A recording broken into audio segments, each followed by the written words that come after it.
தூதர்கள் என்றால் என்ன என்பதை பற்றி விளக்கும் பொழுது வேன் க்ரூடம் என்கிற மிகப்பெரிய ஒரு இறையியல் வல்லுநர் இப்படியாக அதை எழுதியிருக்கிறார். அதாவது தூதர்கள் என்றால் the angels are created spiritual beings with moral judgment and high intelligence but without physical bodies. தமிழில் மொழியாக்கம் பண்ண வேண்டும் என்றால் தூதர்கள் உயர்ந்த அறிவும் நற்பண்புகளையும் கொண்ட ஆனால் அதே வேளையில் உடலற்ற கடவுளால் உண்டாக்கப்பட்ட ஒரு படைப்பு என்று எடுத்துக்கொள்ள வேண்டும்.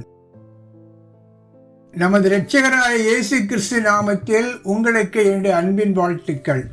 என்னுடைய செய்திகளை கிரமமாக கேட்டு வர உங்களுக்கு என்னுடைய நன்றியை தெரிவித்துக் கொள்கிறேன். கடந்த பதிவில் நாம் தியானித்த காரியம் என்னவென்றால், தூதர்கள் எப்பொழுது தேவனால் படைக்கப்பட்டார்கள், தூதர்களை கடவுள் படைத்த காலம் என்ன என்பதை பற்றி சுருக்கமாகவும் அதை பற்றியுள்ள 2 வகையான கருத்துக்களை பற்றியும் நாம் கடந்த பதிவில் பார்த்தோம்.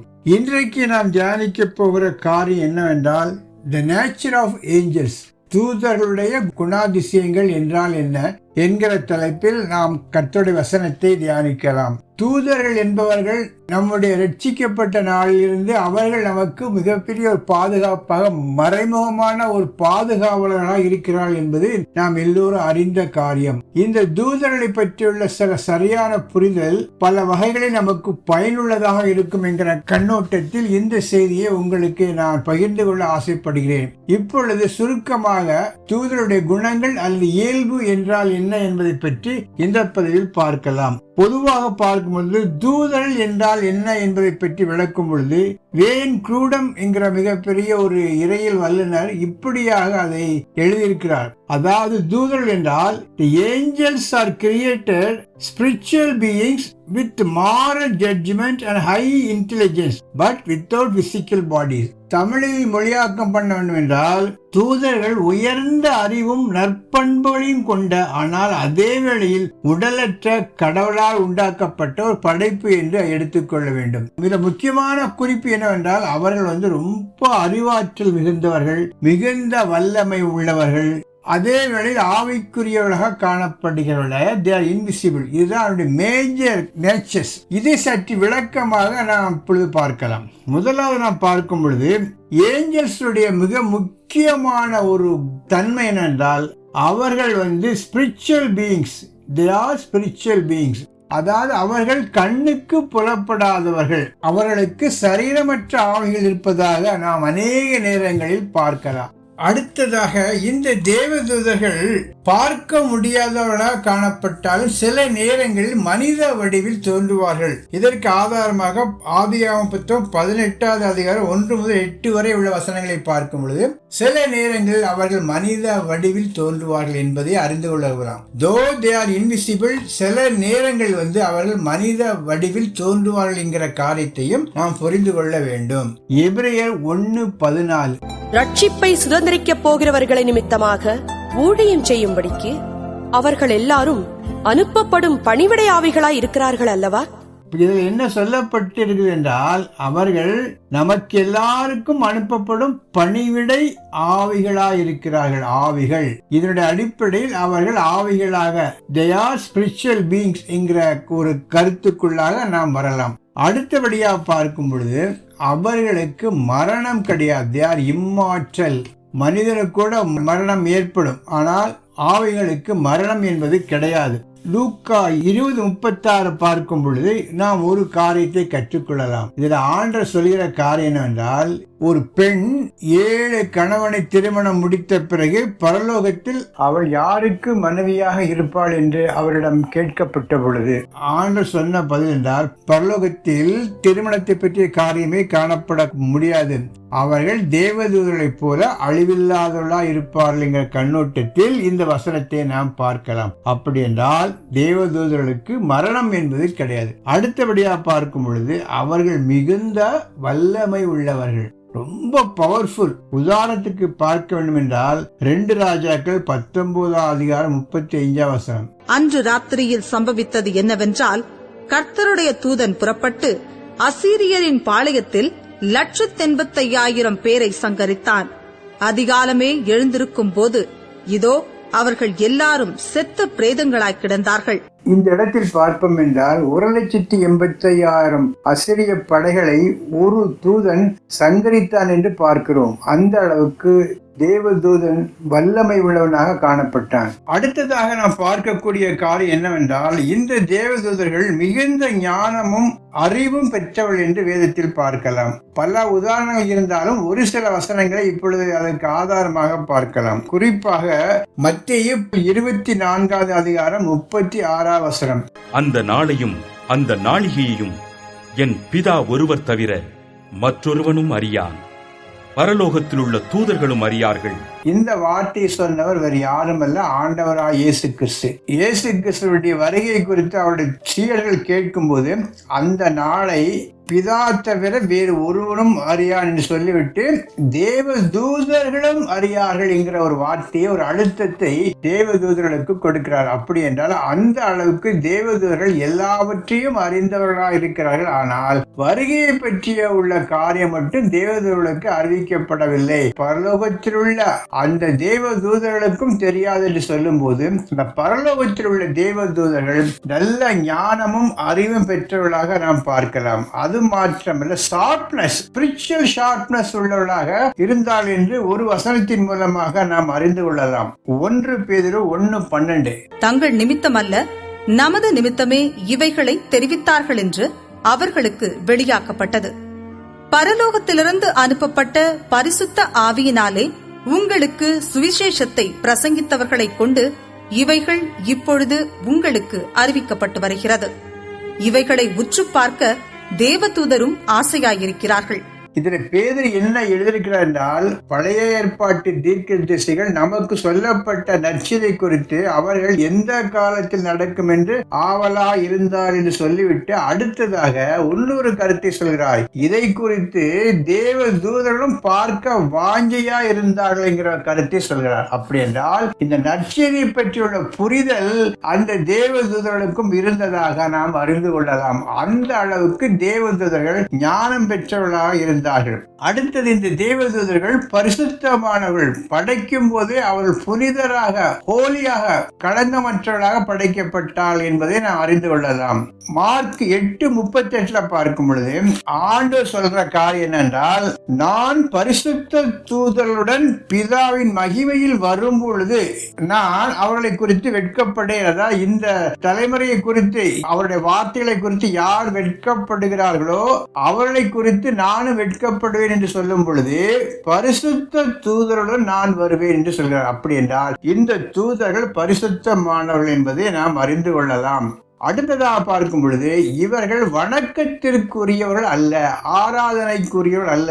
இவர்கள் ஸ்பிரிச்சுவல் பீயிங்ஸ், பரிசுத்தமானவர்கள், வல்லமை உள்ளவர்கள், ஞானம் உள்ளவர்களாக காணப்பட்டாலும் இவர்களை நாம் ஆராதிக்க கூடாது. ஏனென்றால் இவர்கள் இந்த ஆராதனையை தேவனுக்கு நேராக கடத்துவர்களை தவிர அந்த ஆராதனை தங்களுக்கு நேராக எடுத்துக்கொள்வர்கள் அல்ல. இதை பற்றி வெளிப்படுத்தின விசேஷம் 22வது அதிகாரம் 8, 9 போன்ற வசனங்களை படித்தால் நமக்கு தெளிவாக தெரியும். யோவானாகிய நானே இவைகளை கண்டும் கேட்டும் இருந்தேன். நான் கேட்டு கண்டபோது இவைகளை எனக்கு காண்பித்த தூதனை வணங்கும்படி அவன் பாதத்தில் விழுந்தேன். அதற்கு அவன், நீ இப்படி செய்யாதபடிக்கு பார், உன்னோடும் உன் சகோதரரோடும் தீர்க்க தரிசிகளோடும் இந்த புஸ்தகத்தின் வசனங்களை கை கொள்ளுகிறவர்களோடும் கூட நானும் ஒரு ஊழியக்காரன். தேவனை தொழுதுகொள் என்றான். தூதர்களை வழிபட வேண்டுங்கிற டெம்டேஷன் யாருக்கு ஏற்பட்டது? அப்போஸ்தலனாகிய யோவானுக்கும் ஏற்பட்டது. இந்த தரிசனங்கள்லாம் பார்த்தோன்னா அவன் தேவதூதனோட காலில் விழுந்து வணங்க போறான். அப்பொழுது அந்த தேவதூதன் சொன்ன காரியம் என்றால், உன்னை போலவே நானும் ஒரு ஊழியக்காரர் தான், என்னை வணங்காது, தேவரை தொழுதுகொள் என்கிற மிகப்பெரிய சத்தியத்தை இந்த இடத்தில் நாம் பார்க்கலாம். அப்படி என்றால் உண்மையான கடவுளுக்கு நல்ல தேவதூதர்கள் தங்களுக்கு வருகின்ற ஆராதனையை எடுத்துக்கொள்ள மாட்டார்கள். அவர்கள் தேவனுக்கு நேராக கடத்துவார்கள். நாம அவர்களை வணங்கக்கூடாது. ஆனால் இன்றைக்கு மற்ற மார்க்கங்களில் காணப்படுகின்ற தேவ தூதர்களுடைய ஆராதனை எப்படிப்பட்டது என்றால், அந்த விழுந்து போன தேவ தூதர்கள் கடவுளுக்கு வர வேண்டிய ஆராதனையை தாங்கள் எடுத்துக்கொள்கிறார்கள் என்பதுதான் இந்த இடத்தில் நாம் புரிந்து கொள்ளக்கூடிய மிக முக்கியமான சத்தியம். அடுத்ததாக, அவர்கள் படைக்கப்பட்டவர்கள், கிரியேட்டட் பீயிங்ஸ். என்னதான் வல்லமை, ஞானம், அறிவு, இன்டெலிஜென்ஸ் எல்லாம் இருந்தாலும் அவர்கள் தேவனால் நம்மை போலவே படைக்கப்பட்டவர்கள் என்பதை நாம் அடிப்படையாக புரிந்து கொள்ள வேண்டும். அடுத்ததாக, அவர்கள் படைப்பில் மனிதனை விட உயர்ந்து காணப்பட்டார்கள். நம்மை விட அவர்களுக்கு ஞானம் உண்டு, பலம் உண்டு, எல்லாவற்றிலும் நம்மை போல உயர்ந்து காணப்பட்டால் என்பதை நாம் புரிந்து கொள்ள வேண்டும். இதற்கு சரியான உதாரணம் எதுவென்றால் எபிரேயர் 2:9. என்றாலும் தேவனுடைய கிருபையினால் ஒவ்வொருவருக்காகவும் மரணத்தை ருசி பார்க்கும்படிக்கு தேவதூதரிலும் சற்று சிறியவராக்கப்பட்டிருந்த இயேசு மரணத்தை உத்தரித்தது நிமித்தம் மகிமையினாலும் கனத்தினாலும் முடிசூட்டப்பட்டதை காண்கிறோம்.